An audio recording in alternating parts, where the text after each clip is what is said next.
저는 사춘기 시절에 집에서 굉장히 싫어하는 몇 가지들이 있었습니다. 그 중에 하나가 어머니께서 빨래를 넣으실 때 항상 제 속옷을 제일 바깥쪽에 넣으세요. 네, 당시 저희 집이 낮은 층이었거든요. 지하단은 다 보여요. 저는 그게 얼마나 창피했는지 모릅니다. 근데 항상 제 팬티를 항상 마치 사람들 보라는 듯이 막 이렇게 걸어주시고. 남자있다. 그렇죠. 그리고 밖에 나가려면 신발을 신어야 되잖아요. 제 신발을 제일 먼저 넣어줬어요, 항상.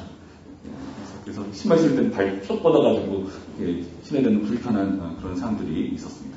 뭐 다 아시겠지만 그 당시에는 그 우유 넣는 통이 있었잖아요. 그걸 딱 들면 안이 보이죠. 그러니까 그거를 마치 보이라듯이 든 것 같은데 그때는 이해를 못했지만은 지금은 이해를 합니다. 왜 그렇게 하셨는가?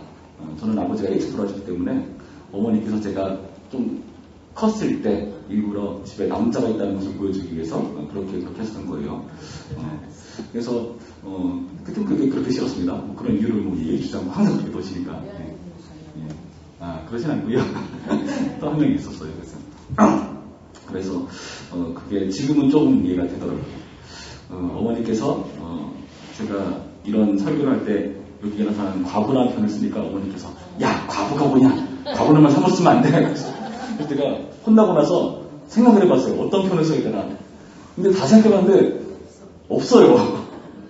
미망인이란 말이 있긴 한데 그것도 안 좋으시더라고요.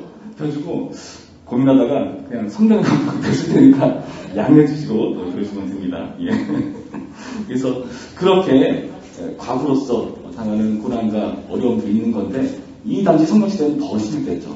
어느 정도인가 하면은 보시면 이렇게 되어 있습니다. 이해가 되지 않는 구절이에요. 2절부터 보시면은 어떤 도시에 하나님을 두려워하지 않고 선을 무시하는 한 재판장이 있는데 그 재판장에게 누가 하죠? 그 도시에 한 과부가 있어. 자주 그에게 가서 내 원수에 대한 나의 원한을 풀어주어서 하되. 자, 과부가 참 이상하게도 여기 나타난 재판장에게 찾아가는데요. 우리가 이상하게 느끼는 건 그 재판장이 어떤 재판장이죠? 하나님을 두려워하지 않고 사람을 무시하는 재판장이라는 겁니다. 흔히 우리가 말하는 불의한 재판장, 6절에서 나오죠. 불의한 재판장이라는 표현을 하죠. 또 다른 사람이 있으면 좋은데 왜 하필이면 이 불의한 재판장이 찾아갔을까? 공정한 재판장이 찾아가야 되잖아요, 사실은. 근데 우리는 이 본문을 보면서 이해해야 될 게 오죽하면 이상하게 찾아갔을까 하는 생각을 가질 필요가 있죠. 공정한 재판장이면 거기 갔겠죠, 그렇죠? 그리고 어딘가 도움을 청한 곳이 있었으면 거기로 갔을 겁니다. 당연히 그러겠죠.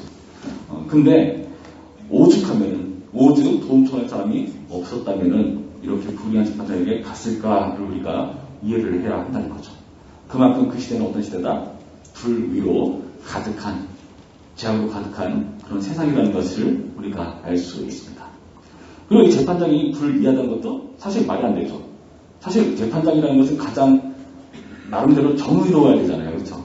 그 정의와 상관없는 그런 불의한 모습이라는 게 우리는 참으로 탐탁치가 않은 겁니다.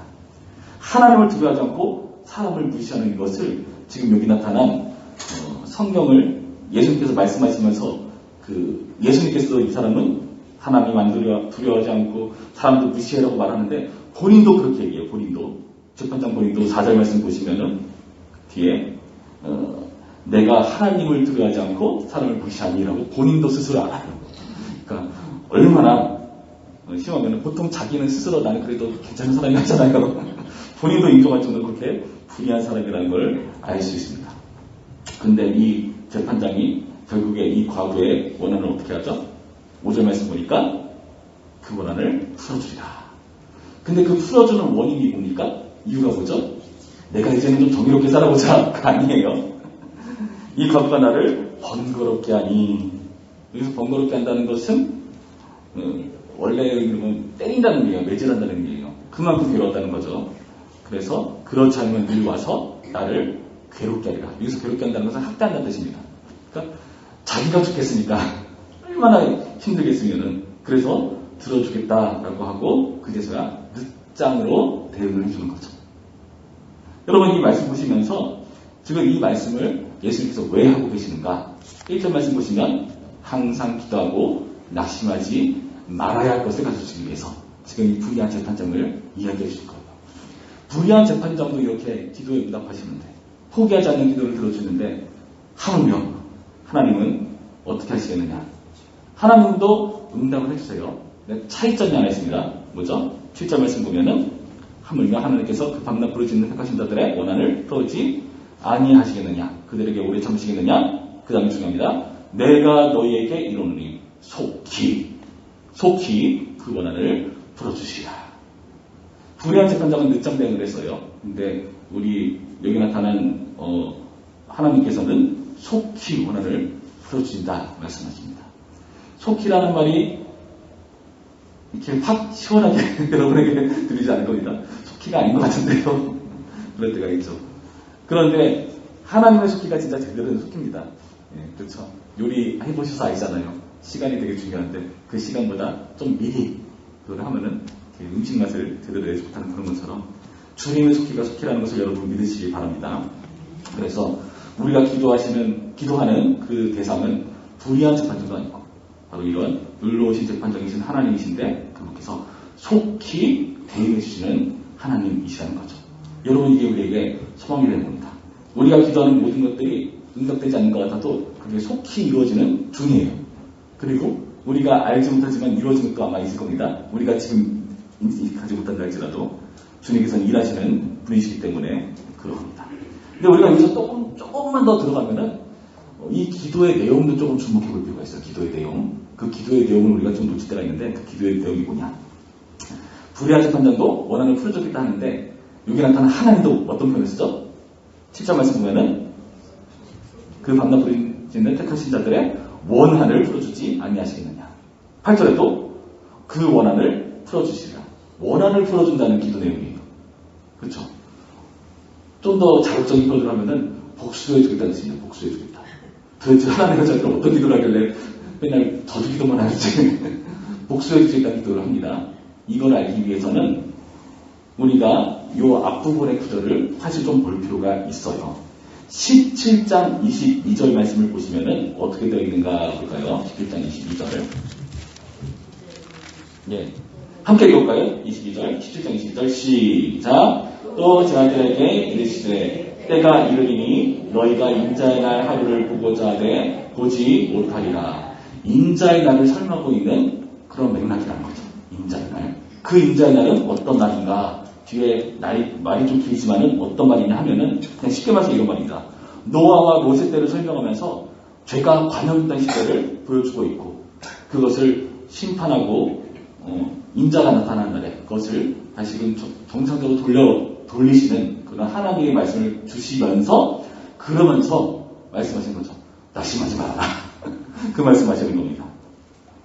그렇다면은 오늘 우리가 살펴본 이 원한을 풀어달라는 기도는 무슨 말이냐 하면은 우리가 하나님의 인자의 날이 속히 오기를 구하는 기도라는 이해를 할 필요가 있어요. 인자의 날이 속히 오는 것. 인자 보면은 이 세상이 하나님의 나라답게 온전하고 정의롭고 사랑 넘치고 멋진 천국이 되기 때문에 우리가 이 기도를 포기하지 않고 해야 한다는 겁니다. 근데 안타까운 것은 오늘 보면 8절 말씀에 뭐라고 말씀하시죠? 그러나 인자가 올 때 세상에서 믿음을 포기하느냐.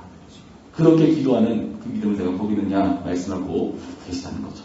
여러분 우리가 오늘 이 자리에 모이게 이런 기도하기 위해 모인 줄 믿습니다. 사실 이 시간에 중보 기도이기 때문에 우리의 기도보다는 사실 교회를 위하고 나라와 민족을 위하고 다음 세대를 위하고 내가 아닌 다른 것들을 위해서 기도하는 시간이잖아요. 그렇죠? 그 기도가 뭐냐면은 이 세상이 하나님의 통치가 잘 이루어지고 하나님의 그 천국의 복이 넘치는 그런 기도를 우리가 하기 위해 모인 것 아니겠습니까? 여러분 오늘의 말씀을 통해서 우리는 이러한 생각을 가질 필요가 있습니다. 우리는 사실 저는 아니지만은 이렇게 여러분 이렇게 나이가 드시면서 사실 많이 외롭고 쓸쓸하고 찾아오는 사람도 별로 없고 말좀 못해주는 사람도 적어지고 많은 어려움을 느끼고 뭐 가게를 가더라도 뭐 키오스크인지 뭔지 어떻게 하는지도 모르겠고 뭐 새로운 거 배우려면 되게 귀찮잖아요. 그렇죠? 네. 거기서 외로움을 느낍니다. 그리고 때로는 세상의 불의도 느끼죠.